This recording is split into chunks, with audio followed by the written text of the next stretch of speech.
Chapter 1. Henrietta the Dragon Slayer. Battle-hardened and brave, ready for the fight, Henrietta the Dragon Slayer swings with all her might. From the chorus of the Song of the Dragon Slayer. Henrietta strode away from the tavern, fists clenched so hard they hurt. At 2 paces from the forest edge, the ground crunched in the black night behind her. Even with her ale-fogged brain, she sensed the presence of a man, smelled on him soot, leather, and metal, and knew he was armed, but wore no armor. She didn't have time for this. "What do you want?" Henrietta whirled to face the thrill-seeker, her long sword drawn, her red hair whipping across her chilled cheeks. Above her head, the bitter wind keened through the forest trees. The man hovered 5 feet lengths away from her, out of sword reach, his face shadowed by the light of the tavern behind him. "I heard your story back there." His voice, thick with a foreign accent she couldn't place, held no compliment. "I hear you're looking for a new quest. What gave you that idea?" "The Song of the Dragon Slayer." The man's tone was flat. "So, you wasn't a fan." She didn't care. She cared that he didn't move any closer. Empty hands at his sides, a sheathed long sword at his belt. He was broad-shouldered and taller than her by half a head. She resheathed her sword, reluctantly. "So, what does that have to do with anything?" "It's only a song about you. That is why you must come with me now." He stepped toward her, his face still hidden by darkness. "No, I must not go with you. Leave me be," she said, annoyed and angry. There was a thrill-seeker in every town. She stepped back to have room to swing her sword, if necessary, her hand waiting on the sword pommel. There's plenty of others in that tavern to harass. She didn't want to play who's the best warrior just now. The drink had touched her head more than usual, without its usual lovely numbing effect. "Who are you anyway?" "No, I don't want to know. Leave me be. I am a knight, doing his duty, assessing." He didn't move any closer. Like she needed to know that. Then she opened her big mouth. "If you are a knight, where's your armor?" As soon as she heard herself, she knew that was a dumb question. "I do not need armor for this." He said the words as if she wasn't worth a gnat on sheep's berries. "You will come with me now," he repeated. He dared order her? "I will do no such thing. Weren't you listening in there?" She gestured toward the tavern, where she just told and reenacted her tale. A thrill-seeker who ordered her? Was this nonsense? "I did my quest. Now leave me to my peace." He didn't budge his bulky frame. What was he waiting for? A royal invitation to depart? Heaviness pressed against her chest like an anvil, preventing breath from fully entering her lungs. She'd done her dragon slaying and military campaigns. Done. Finished. Fini. "There is much coin and glory for the one who takes the emerald dragon's Dracontius," the stranger knight said disdainfully. "How much coin?" But that didn't come out. "The what-is? Thought you knew everything there was to know about dragons." Politeness wasn't this man's strength. "Yeah, that's me. A walkin', talkin', dragon-spouting slayer. At your service." The man snorted, very elegant. Her stomach churned the ale. She knew what the Dracontius was, but didn't want to be drawn in, though her corn purse was flat. What was wrong with her?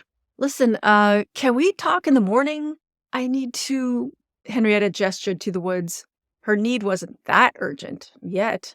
Just need an excuse to make him go away. "I'll wait." Great. She had to make good on her words, so she did her best to stomp through the spindly underbrush, ready to move fast if she had to. She had taken no more than 2 steps when the man spoke again, his deep voice booming at her back. "You can't take it anymore, can you, Dragon Slayer?" He drew out the word Slayer as if it were an insult. Fear coursed through her at his words, and that made her angry. "I don't have to listen to this." A cold sweat broke out under her tunic and across her forehead.